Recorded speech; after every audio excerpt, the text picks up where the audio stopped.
you're thinking about selling your home, or you're working with someone who's thinking about selling their home, you might have different strategies than you did in the past. My name is Joe Massey with Castle & Cook Mortgage, here with my good friend Eric Romero from Your Castle Real Estate. Now, Eric, I don't work with a ton of sellers. I'm a buyer's mortgage lender, so I'm really looking to you. Tell us what's going on with sellers. If a seller wants to sell their home, what do they have to do in the current market, and is that different than what they've done in the past? Well, it's certainly different than what they've had to do in the last 2 years. Yeah.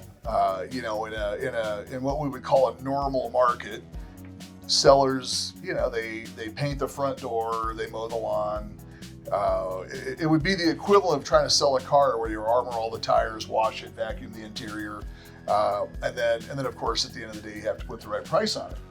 Well, the last couple of years, sellers were able to get away with not doing some of the things that they might traditionally have to do because there was such a shortage of inventory, such a high buyer demand, inexpensive mortgage rates, which you're aware of. Yep. People would overpay for a property a little bit when money was at 2.5–3%, to borrow. That's right.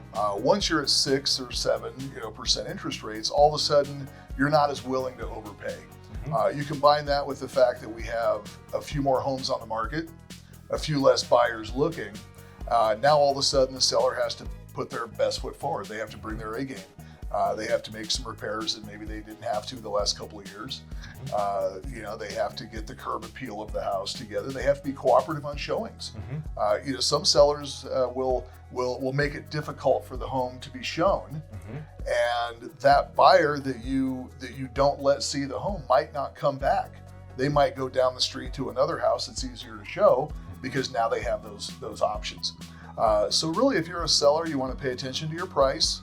If you're not getting showings, that's a pretty good indication that you're probably a little on the higher side of where you should be. Yep. You need to make it easy to show, and you need to make it pleasant to show. It needs to look good because you are in competition now more so than you have been the last couple of years. So that's the advice I'd give right now. So what I'm hearing is price it right, clean it, make it look nice, and make it open and available for buyers to come in at their convenience. That'd be the top 3 things?